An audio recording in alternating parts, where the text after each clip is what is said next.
Hello friends, how are you? Welcome to my channel Pooja's Computer Tech. This is the third part of decision control statement. So let's start the switch case. Before that, let's revise what we have studied in our previous video. Those statements which need to be executed under certain conditions, that statement are called decision control statement. Its types are if else, switch, nested if. We have covered if else. In this video we will cover switch, and in our next video we will cover nested if. So let's begin switch case.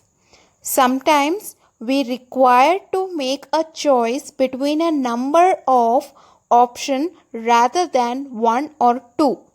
The control statement gives a way to choose one option from number of options called switch case control statement. इसका मतलब है जब हमें दो से ज़्यादा options मिले हों और उसमें से हमें पर्टिकुलर ऑप्शन सेलेक्ट करना हो, उस केस में हम स्विच केस का यूज़ करते हैं. जैसे इफ़ में क्या है, जब हमारी कंडीशन ट्रू होगी तभी हमारा स्टेटमेंट प्रिंट होगा. इफ़ एल्स में क्या है, जब हमारा कंडीशन ट्रू होगा तब एक स्टेटमेंट प्रिंट होगा, या जब हमारा कंडीशन फॉल्स होगा तब एक स्टेटमेंट प्रिंट होगा. स्विच केस क्या करता है, जब हमारे पास एक या दो से अधिक ऑप्शन हो. जैसे हम फॉर एग्जांपल 1 दे रहे हैं तो हमें कोई स्टेटमेंट प्रिंट करना है, 2 दे रहे हैं तो हमें कोई और स्टेटमेंट प्रिंट करना है. तो ऐसे केस में हम स्विच केस का यूज़ करते हैं.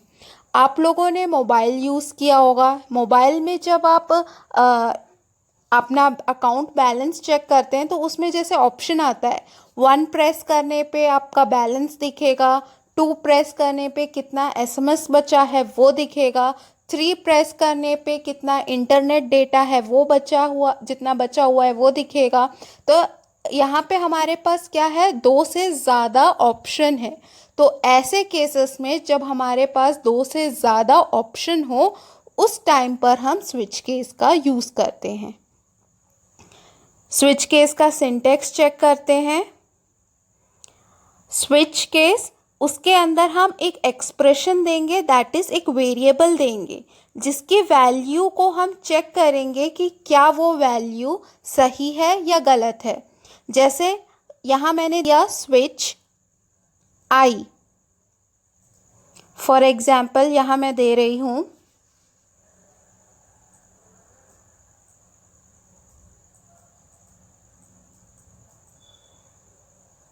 स्विच. एक्सप्रेशन के जगह पे मैंने दिया आई. यहाँ पे मेरा एक्सप्रेशन क्या है, आई. अगर मैं आई की वैल्यू इक्वल्स टू 1 देती हूँ तो यहाँ पे मैं कैसे लिखूँगी, केस 1. केस 1. तो जो भी मेरा 1 पे स्टेटमेंट है वो क्या होगा, प्रिंट होगा. अगर आई की वैल्यू 2 है तो जो भी मेरे केस 2 है वो प्रिंट होगा. अगर मेरी आई की वैल्यू 3 है तो जो मेरा थर्ड पार्ट में थर्ड केस होगा वो प्रिंट होगा. इस तरीके से सो ऑन. जो भी मैंने आई की वैल्यू दी है और जो केस की वैल्यू है वो मैच करता है तभी उसके अंदर के ब्लॉक क्या होगा, प्रिंट होगा. अगर वो मैच नहीं करता है तो जो डिफ़ॉल्ट वैल्यू है वो प्रिंट हो जाएगा. जो भी हमारा डिफ़ॉल्ट वैल्यू है वो प्रिंट हो जाएगा. तो चलिए इसको हम एग्जाम्पल के थ्रू सॉल्व करके देखते हैं. यहाँ मैंने स्विच ए लिया है. फॉर एग्जाम्पल हम यूज़र से बोल रहे हैं, हमारे पास कंडीशन है स्विच 1. अगर फॉर एग्जाम्पल ए की वैल्यू 1 है तो मुझे मंडे प्रिंट करना है. अगर ए की वैल्यू 2 है तो ट्यूसडे प्रिंट करना है. अगर ए की वैल्यू 3 है, दैट इज़ यहाँ पे 2 केस ले रहे हैं. केस 1 मंडे के लिए, केस 2 ट्यूसडे के लिए. अगर यहाँ पे यूज़र ने 1 दिया ए की वैल्यू अगर 1 दिया तो मंडे प्रिंट हो जाएगा। अगर यूज़र ने यहाँ पे ए की वैल्यू 2 दे दी तो ट्यूसडे प्रिंट हो जाएगा। 1 और 2 के अलावा अगर कोई यूज़र 3 या 3 से ज़्यादा कोई नंबर प्रिंट करता है तो बाय डिफ़ॉल्ट, सिंस हमने यहाँ पे 2 केस ही बनाए हैं, केस 1 और केस 2, तो जो भी केस 3 होगा या 4 होगा या 3 से जितने भी ज़्यादा आगे नंबर होंगे जो 1 और 2 को मैच नहीं करते हैं, उस केस में sorry wrong number, that is default value क्या है वो प्रिंट हो जाएगा। इसको हम प्रोग्राम के थ्रू समझते हैं। यहाँ पे मैंने हेडर फाइल लिखा है stdio.h और conio.h। वेरिएबल्स लिए हैं i, a, b, c।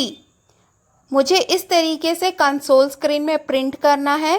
Select a number from 1 to 4। 1 अगर यूज़र देता है तो मैं जो वैल्यूज़ लूँगी उनका एडिशन होगा। अगर यूज़र 2 देता है तो जो भी वैल्यूज़ मैं लूँगी उनका सब्ट्रैक्शन होगा। अगर यूज़र 3 देता है जो भी मैं वैल्यूज़ लूँगी उनका मल्टीप्लिकेशन होगा। अगर यूज़र 4 देता है जो भी मैं वैल्यूज़ लूँगी उनका डिवीज़न होगा। 1, 2, 3, 4 इनके अलावा अगर यूज़र कोई वैल्यू प्रिंट करता है तो एक डिफ़ॉल्ट मैसेज प्रिंट करके प्रोग्राम एंड हो जाना चाहिए। तो इसके लिए मैंने यूज़र को कमांड दिया, ये जितना पार्ट है वो प्रिंटएफ में मैंने राइट कर दिया है और यूज़र को बोला है आई की वैल्यू देने को। आई हमारा एक्सप्रेशन जो स्विच केस में जाएगा।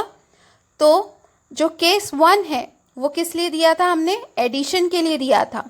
तो सबसे पहले हम यूज़र से 2 वैल्यू ले लेंगे जिसका हमें एडिशन करना होगा। तो यूज़र से हमने ए और बी की वैल्यू ले ली, सी में उसका एडिशन किया, प्रिंट एफ करेंगे, एडिशन इक्वल्स टू सी की वैल्यू प्रिंट हो जाएगी और स्टेटमेंट को ब्रेक कर देंगे। तो अगर यूज़र 1 देगा दैट मीन्स केस 1 क्या होगा? एडिशन। इसी तरीके से केस 2 होगा सब्ट्रैक्शन, केस 3 होगा मल्टीप्लिकेशन, केस 4 होगा division. Case 1, case 2, case 3, case 4 इनके अलावा अगर कोई वैल्यू आती है तो बाय डिफ़ॉल्ट प्रिंट हो जाएगा you entered a wrong number. इसको हम एग्जीक्यूट करते हैं।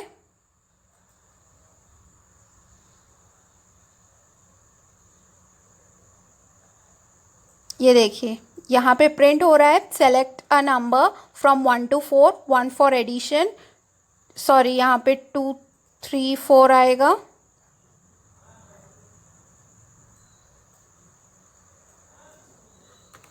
टू, 3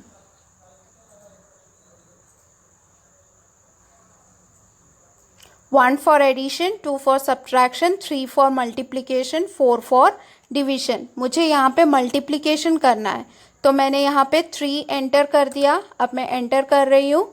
यूज़र से मैं फर्स्ट वैल्यू मांग रही हूँ, जैसे मैंने 4 दे दिया। अब मुझसे पूछा जा रहा है सेकेंड वैल्यू, जैसे मैंने 5 दे दिया।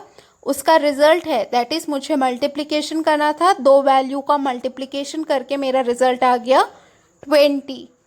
अब ये तो बात हो गई जब मैं 1, 2, 3, 4 में से कोई वैल्यू डाल रही हूँ।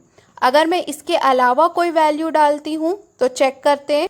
जैसे यहाँ पे मैंने वैल्यू दे दी 8, तो मेरा बाय डिफ़ॉल्ट जो मैसेज है वो प्रिंट हो जाएगा you entered a wrong number.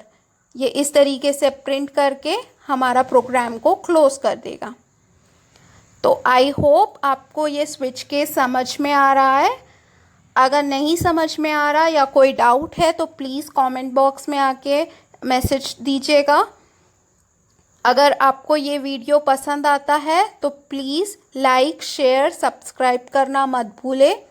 Next video में हम नेस्टेड इफ़ चेक करेंगे। तब तक के लिए थैंक यू।